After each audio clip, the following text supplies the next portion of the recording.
Good morning, everyone, and welcome to our webinar this morning. So before we get into the event, who are we? Well, for those of you joining who are less familiar with us, we are ADM Computing. We're a Microsoft Gold partner. We're based down in Canterbury and Kent, cover predominantly London and South East, but increasingly, of course, further afield with modern cloud technologies and the like. We're a Microsoft Gold partner, very proud of that. And we're also a WatchGuard Gold partner, Sophos Platinum partner. We are ISO 9001, 14001, 27001 and Cyber Essentials Plus accredited. So we very much live and breathe security and the modern technologies as well that we use to help us with that. We've been established since 1984, 34 years old, so we've been around for a while, doing good for an IT company, and we've got about 70 staff now, and about 3/4 of those are actually in the technical service delivery team, so we're very heavily weighted in that area as well.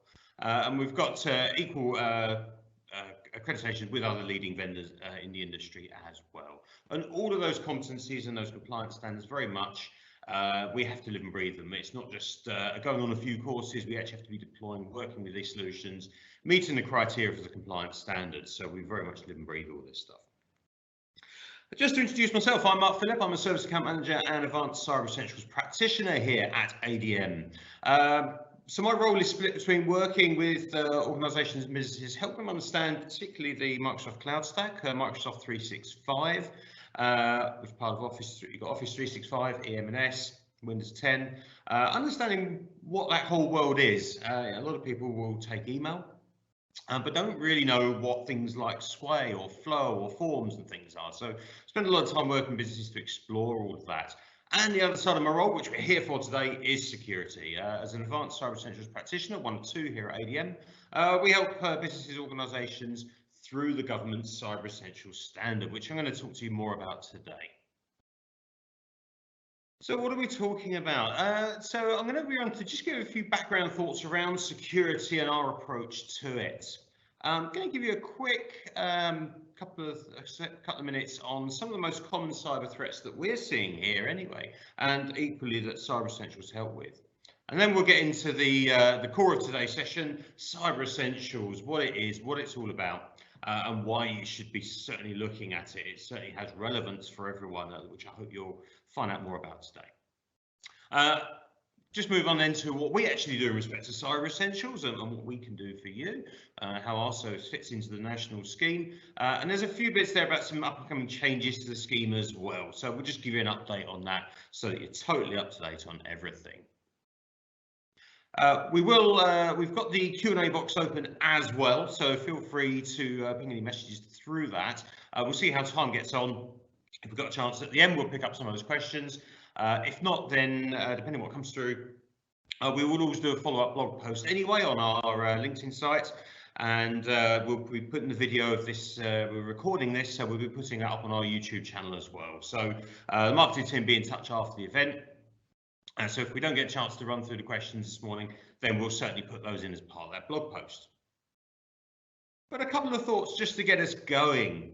And this is something that I do firmly believe in, that modern IT and cyber security should be enablers for our business and our organisations, and not blockers.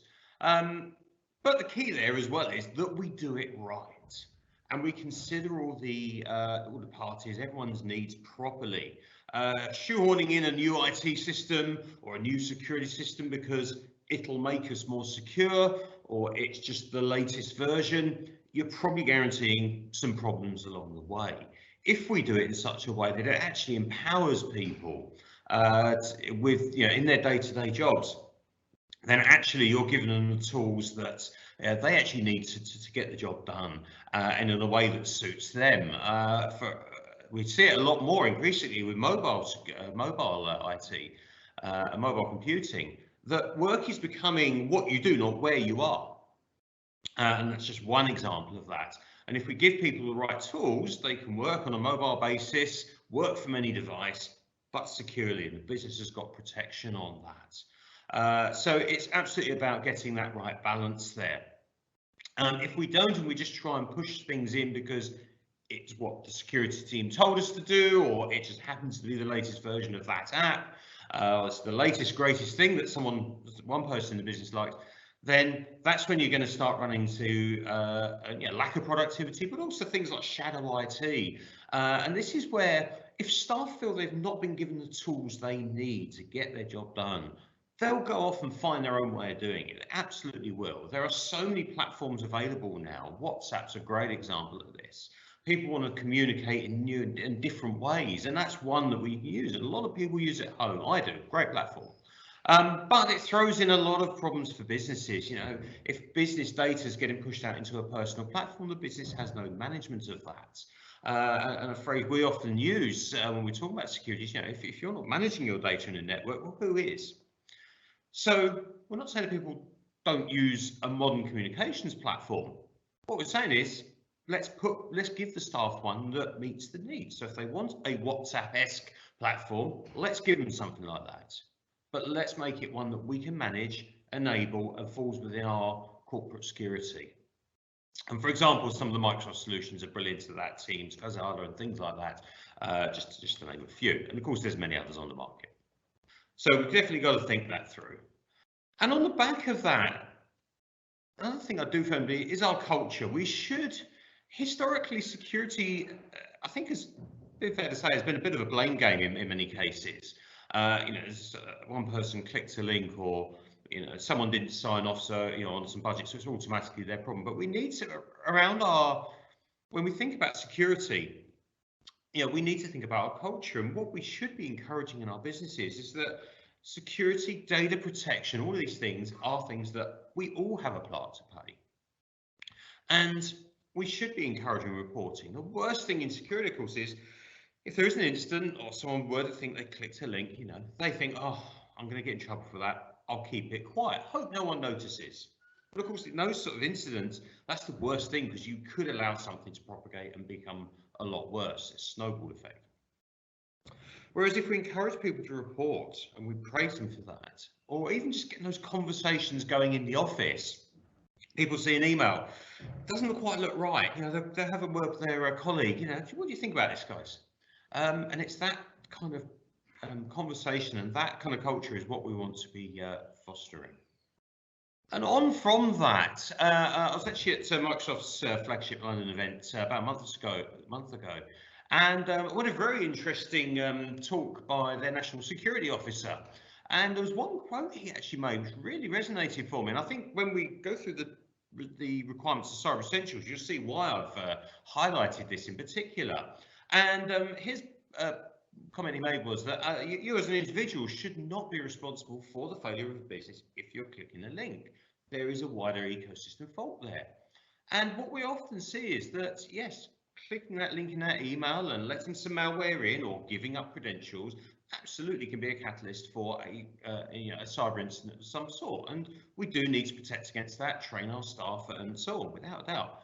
But equally, if something can come in and that malware can then come in and infect your system and then take advantage of admin rights that shouldn't be there, or take advantage of vulnerabilities, then you've also got other things. It's a chain reaction. It's a series of events, and that's what we're talking about with Cyber Essentials. We're trying to lock down as many of those as possible. So we need to have a much bigger picture view of all this.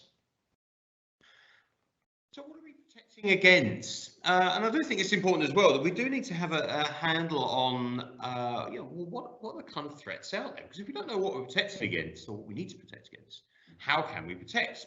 Security systems just become something that consultant recommended, and it sounded like a good idea, but is it actually protecting us? So some of the key areas we see, and we could talk all day on this subject, of course. So just to summarise, really we see the threats coming in a couple of key areas: opportunistic attacks and targeted attacks. Targeted attacks, I think, what we tend to see in the media and what most people's concept of hacking in a very broad term is, and this is, someone has decided they wish to breach your business or a particular bank account or whatever, and they have come after you, and that absolutely does exist. But increasingly what we do see is we see these opportunist attacks, and I have conversations with people and they say, well, my business is quite small. I haven't really got much data. It's probably not worth much to anyone. There's nothing of interest there. I'm too small. But the opportunist attacks don't care about that. they are just, as you heard the phrase, phishing is a type of threat, but it is that phishing exercise. We will send out 1 million fake emails, for example. That's one vector. And out of those, it's a numbers game. A certain amount of people will click that link. Out of those, a certain number will have other vulnerabilities we can exploit. Therefore, we can actually progress further. And out of that, a certain number will pay us money. So it is absolutely a numbers game. And the opportunist is just literally about spreading these things out, see who, and literally spread the net and see who they catch. And sometimes they'll get some quite good targets, sometimes not. But what I would say to those people who think, well, we're too small, we haven't got much, we're not of interest. If your whole network was encrypted in that type of attack, then what is your response strategy to that? How do you get back? But if you didn't have backups in place, for example, and you lost all that data, or you had to tell your customers that you had this incident, could your business recover? So even if for what we might consider a smaller business, could you actually weather that loss of confidence? And those are some of the things to think about beyond the obvious, I'm probably not that interesting. So these things we've mentioned already. Some of the key areas we see these attacks are social engineering, and nothing really technical about this. This is all about the art of convincing people to provide sensitive information. And whether that is these phone calls, hi, I'm from Microsoft, you've got a virus, I'd like to fix it, let me connect to your machine. Or your bank account is about to be disabled because there's malicious activity, fake activity, fraudulent activity on it. All of these things, there's usually a sense of urgency. It's something pretty close to home that would make people think, wow, I need to jump on that. So it's those sorts of things. And then also things like social engineering can be looking at what data you've actually put out in public domain on our various social platforms. It could be the more email approach, trying to, again, convince us that something needs to happen urgently. We need to follow the instructions on this email. So we see that a lot, and that leads on to other attacks as well. That's our kind of way in the door, but a lot of other things can then happen off the back of that. On the back of that, and I mentioned email in passing there already, but what about use of work email for personal use? People sign up for their Amazon account or whatever else it is. But think of it this way: if someone's using that email in that sense, and let's say they had a fake, let's say Amazon fake email, they click it. What are the chances though that they've also used that same password elsewhere? And if someone were to have their work email on a website that were breached, we hear about these breaches of websites where passwords are leaked. Well, that's actually their work password, their business account that has just been leaked. So those are some of the things where that's probably not the best idea. Are brute force attacks? Absolutely, that's the more targeted attack. That is someone coming after you. They're trying to take advantage of weak passwords. They're trying to take advantage of vulnerabilities in your firewalls, that sort of thing. The physical attacks, where devices are lost, stolen, actually a real thing. It's so easy, your phone falls out your pocket as you're getting off the train in a rush. Think how much data we've got on our phones now. They are a portable laptop, effectively.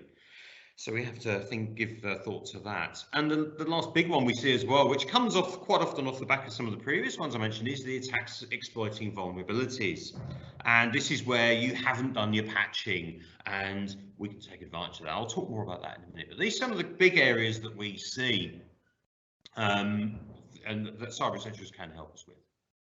So on to the thing we're talking about today that we're focusing on, Cyber Essentials and what it is. So Cyber Essentials is a government-backed industry-supported scheme, and it's all around providing businesses with a standard they can adhere to meet the kind of a good best practice for their cyber security. It gives businesses a couple of things. One is a general assurance that you're up to a good base level, and I'll talk about what that base level is in a moment. But increasingly as well, aside of people just wanting to use it to be able to demonstrate they act in good faith, which is something you can market and use as a positive for your business, equally we're seeing it now coming down through contracts as well.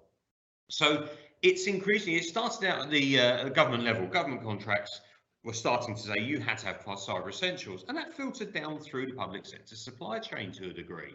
that it was coming up more and more. We're also now seeing it in the private sector. So where someone is putting a contract out for tender, they want to know that the businesses that are tendering for that are of a good standard in the sense of their cybersecurity. What's an easy way to say, to measure that? You've got a standard in place. So we're now seeing it that way as well. So coming away from today, I can't say to you that in your industry and that you will necessarily run into that, because there's no sort of hard and fast sort of enforcement currently. However, if you phone me tomorrow and say, Mark, we've just gone for a new contract and it's got a requirement in here, that is not going to shock me in the slightest. We have that conversation quite often.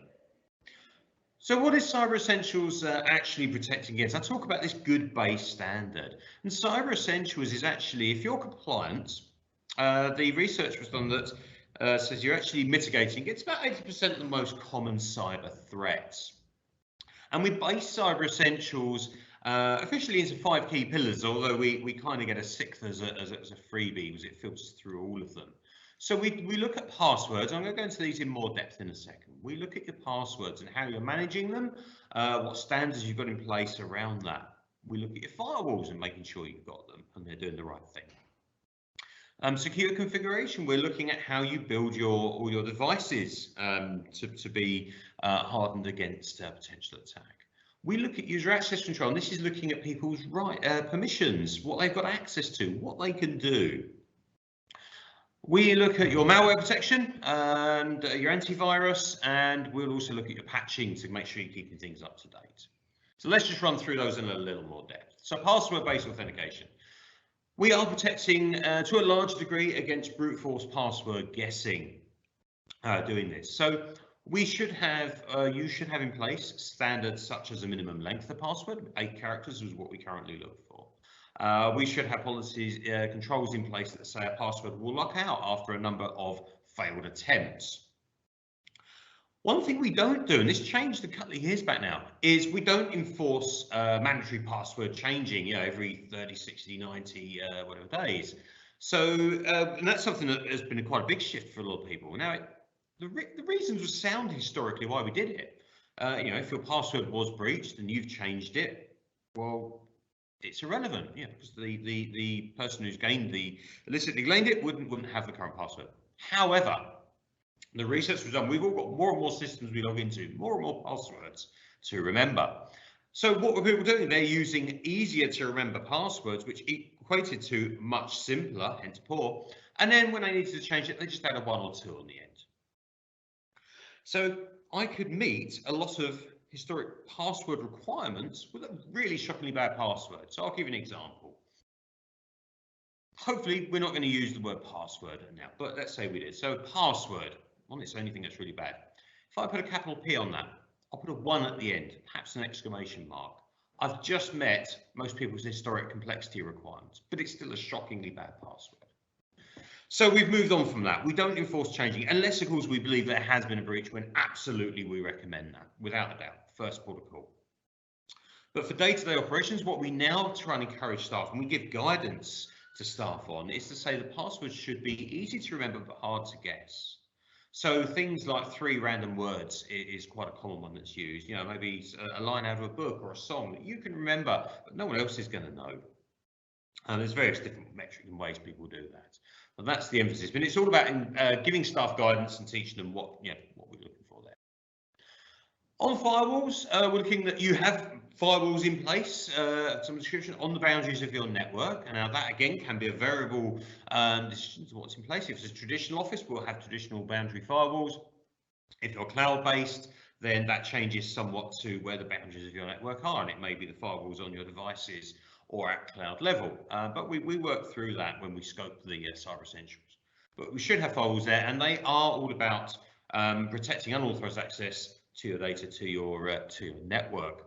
And we look as well for things like making sure the administration consoles aren't publicly available, again, because that could be a possible source of exploit. So we look to making sure they're all in place. Secure configuration, that is all around reducing the level of vulnerabilities and system hardening effectively. So things like making sure that The default passwords on devices are all changed. You know, admin and admin to log into the firewall, that should be changed with the first job, get it out of the box. Default user account on PCs. Printers is a great one that often gets forgotten. The default password on those, and these big multifunction printers we've got, often they'll have a print log which may have documents in. If the default password's there, you can just log in, gain access to that data. So we're looking at all these sorts of things, and we're looking at having policies and procedures in place as well that actually help manage and enforce all of this. So for Cyber Essentials, we're looking at the technical controls as well as some of the actual operational controls. User access control, we're looking at your user accounts, what your users can get access to and actually do. So we're looking at things like reviewing file permissions and folder permissions in your shared areas, application access, but also things like administration access. So, you know, common things like not everyone should have administrator access. It's very rare that there's a justifiable case for that. Equally, if you do legitimately have admin access, which is fine, you shouldn't have it on your everyday account. You should have a separate admin account. And on the back of that, that admin account should not have web or email access. Now, the reason we're clamping down on this so much is that if malware were to come in when you're logged in as that admin account and it does a call to home, downloads a malicious payload from the internet, then instantly, because you've got admin rights, it can pretty much do what it wants. We're also looking at things like multi-factor authentication. And this is helping to a huge degree with some of the brute forcing of passwords, or even people unwittingly giving up their password. Again, having multi-factor authentication, we look for that as where feasible through the organization. And that's slightly variable depending on the types of systems you're protecting, the data you're protecting, and the size of the organization. So we can talk through that more when we engage with you, but that's certainly another thing.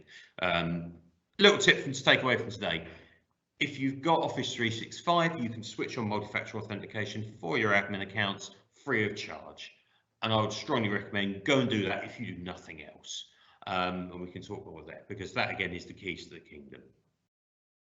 Malware protection, we look for having that in place, and most modern malware protection ticks the box. We use Sophos here, as I mentioned earlier, we're a platinum partner, but of course there's many others on the market, and and Cyber Essentials isn't looking for a specific brand of security. It's looking for you having a product in place that achieves this end goal, and that's key. So whether that is Sophos, Symantec, McAfee, or whatever, or Windows, Defender, or whatever, as long as it's meeting the right requirements, then we're good with that. But you should absolutely have appropriate antivirus running across all your devices. The last section is patch management, and what we look for here is ensuring that all of your systems are kept up to date as patches come out. And a lot of the exploits we've seen in the cyber incidents have been down to unpatched systems. So what we look for here is that any patch that has been released by a software vendor that is rated by them of a high or critical nature, in other words, the most important, the top level ones, they should be installed within 14 days of release. That is, to be fair, often a slightly difficult line to achieve for some businesses, especially if you want to do system testing and such like, but it's there for good reason, because left longer than that, it's longer periods of time when you are vulnerable potentially. And of course, if every time, let's say Microsoft releases a security patch, then all of the criminals will know that if you'd not applied that patch, you are vulnerable to that weakness. So they will write malware around it, and that's why we're so hot. And as I said, a lot of the breaches we've seen in the public domain have been, certainly in parts, if not totally, down to vulnerabilities that haven't been patched. So that, in a nutshell, very quick run through, is our 5 pillars of Cyber Essentials. Those are the things we work on. So in theory, they're all the things that we probably should be doing anyway. They're that best practice, I said, the common best practice. And we sometimes find a lot of people will have certain things in place, but also, maybe it's not documented, or it may be that actually there is out-of-date software there, but patching keeps that up to date. Just to close out on the patching as well, that one which is imminently about to happen, of course, is not just with the patching, is we do have some quite major Microsoft platforms that are going end of life in January. So Windows 7, Server 2008, Server 2008 R2, they're all going end of life in January, so they do not get security patching. So if you're running them right now, you're patched. But as of January, you won't be. So particularly if you're looking down the best practice route, you certainly need to be moving away from those platforms. So that's Cyber Essentials in a nutshell. Those are the key areas. Just to break down a bit further though, because there are actually a couple of levels of Cyber Essentials which we've not spoken about yet. We actually have Cyber Essentials Plus. So Cyber Essentials, the basic one, level 1, stage 1, people refer to it by many names, is a self-assessment questionnaire. You can go on the official website, which we'll share at the end, and you can sign up for it, download the self-assessment, fill it in, submit it, £300 or £350 later. If you met the criteria in your answers, then you will get your certificate. If you haven't, then the certification body will come back to you with questions, and you have to then keep going through that cycle. But then you actually get your certificate. So that's level 1, stage 1. Or you can actually get some help in from practitioners to help you get through that, which I'll talk about in a moment. Level 2, Cyber Essentials Plus, involves everything on that stage 1, and that self-assessment, we've still got to go through that. It covers all of those same areas that I've just been talking through, our 5 pillars. But with Cyber Essentials Plus, we also have to do externally validated vulnerability testing, validated and undertaken by one of the official certification bodies. So if everything that you've said is on your self-assessment questionnaire is true and in place and working, then in theory, it should be relatively straightforward to go and do that extra testing. However, what we do sometimes find is if actually when we do the testing that things aren't actually running quite as well as maybe people thought, that can throw up some problems. Onwards from there, then that does then lead on beyond that. Say Cyber Essentials is that basic 80% of that good sort of basic practice. It's then a good stepping stone then to start working on things like the government's 10 steps to cyber security guidance, which goes a little beyond Cyber Essentials. Onwards from there, then we also then some people say, well, actually, I want to get ISO 27001 information security management, which we've got. 27001, great standard for information security if it's right for your business, but it is a lot of work. Cyber Essentials is a great starting point on that road. There is a fair bit of crossover, but it isn't the case of if you've got Cyber Essentials, it's a couple of boxes to tick and you get the ISO. There's still a lot of work to do, but Cyber Essentials is a great starting point if that's the compliance road that you want to go down. You don't have to, you can just do Cyber Essentials, of course. I mentioned there briefly the pattern of how you go about getting Cyber Essentials. You start off with that self-assessment. And I mentioned that we're practitioners here, myself and my colleague here as well. So where do we fit into this? Where do ADM do? Well, we hold Cyber Essentials Plus ourselves. What we've also done as practitioners is built out an advisory service here at ADM that we bring to businesses and organisations. So what we will do, if you engage with us, we'll come in and we will help you through that process. So we actually do an audit to start with against the standard, and we figure out where you're at, what things you've got in place that tick the boxes and what bits don't. We give you a nice report on the back of that audit so you can work through it. And then we can help you get through some of those changes, or you take it off, work with your other IT partners or your internal teams, and we're then in an advisory capacity should we need to.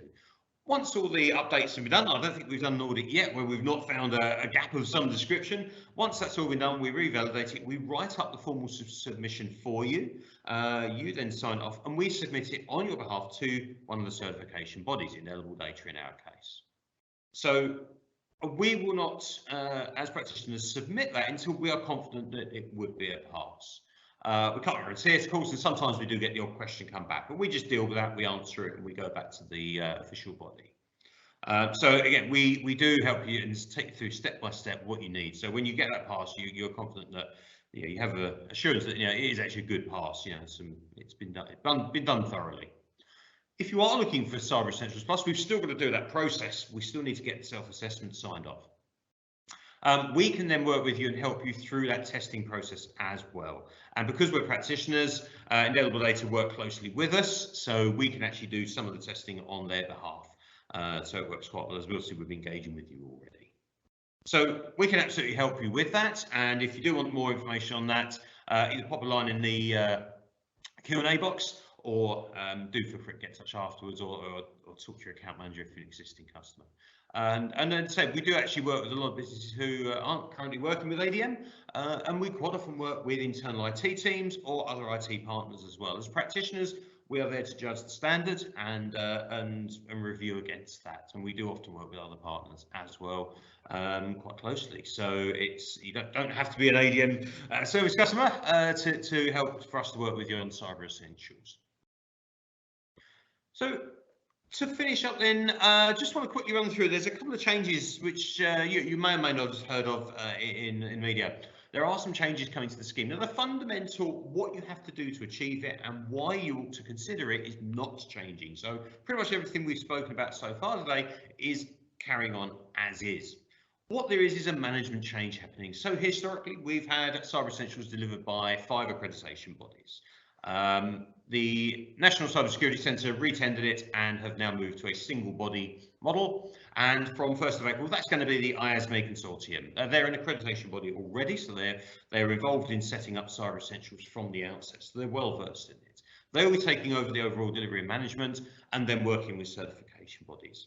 Indelible Data, who we work through, have already confirmed that they're going to be carrying on as a certification body, so we will continue to work with them. We're still waiting to see what that means for me and John here. So we may still be called practitioners, we may be called something else, we might have to do some new exams. That's for us to worry about, not you guys. But we will still be carrying on, absolutely. Indelible are carrying on.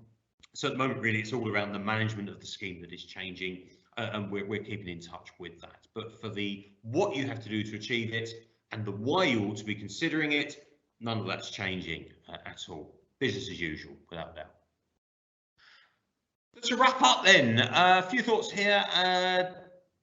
Next steps, there's a lot to think about, and something here we've put on the screen here is what we call our security onion. Layered approach to security is absolutely the best practice, and as you've seen from Cyber Essentials as I've gone through it, we're looking at lots of different parts of your security posture, both technical and operational. So it's about having this product, and the layered approach essentially is if you don't catch something one way, hopefully you catch it another, and equally threats coming from different directions. So one particular protection will not protect you against everything. So we're trying to cover as much as we can. So our onion is based around this, which is pretty much based around sort of Cyber Essentials, some of that best practice anyway. Certainly for ongoing review, keep your data protection under ongoing review. That should be under a constant evolution. And on the back, let's absolutely look at your disaster recovery, your business continuity. I've not really touched into that because they're not really part of Cyber Essentials. Cyber Essentials is much more about the initial protection rather than response. But absolutely, it's a key thing. If you do get a major cyber incident, then your DR and BC plans could be what gets you out of trouble. Look at your compliance policies, look at your security policies and processes. And again, they're all for ongoing review. And Cyber Essentials is an annual renewal. So that's a really good chance to keep that up to date. But these things should be looked at more frequently than that as well. I spoke about company culture and in your strategy. So do support your staff. Do try and build that culture of openness and freedom. And people feeling free, they can talk about this stuff with each other and report things without fear of necessarily it being a negative thing. Do look in your strategies for security audits. There's many out there, as I've outlined today, what we can do as part of Cyber Essentials engagements. But having a third-party audit is always a good thing as well, because it shows that you are getting what you do checked. It's not to say that your other partner's wrong or you're wrong. It's just an extra validation, and that can then roll nicely into things like Cyber Essentials. And do also keep under constant review your security products and your security suite. It's a changing world out there. And just because, 10 years ago, if we had antivirus and a firewall, we thought we were safe. That was it. That was considered best practice. That's only one small part of it now, as hopefully you've seen today. So a few things just to keep in mind moving forward. Just to mention, we do have a few other events coming up at ADM. We've got our events website, so on our ADM-computing.co.uk/events. We've got a webinar coming up, WatchGuard, another security partner, on 19th November, and also a webinar around staff security training and some of the things you can do on that. We've got a webinar with VMware, one of the virtualization technologies that we work with or are a partner with, and we're also running a seminar with them in London into next year. We've also got a Office 365 tips and tricks seminar happening in February here at ADM. There's likely to be some other events coming in. That's what we've got on the calendar at the moment, but we're working with Microsoft to try and get some more dates up in their offices where we run modern workplace and security events as well.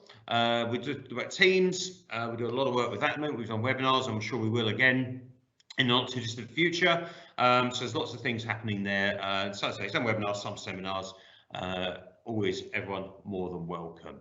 So do feel free to have a look at see if there's anything that catches your interest. We will be sharing these slides and this video later on as well. A few resources there, and I will just leave that on the screen there if you just want to take a quick picture, but as I say, we'll be sharing this afterwards anyway.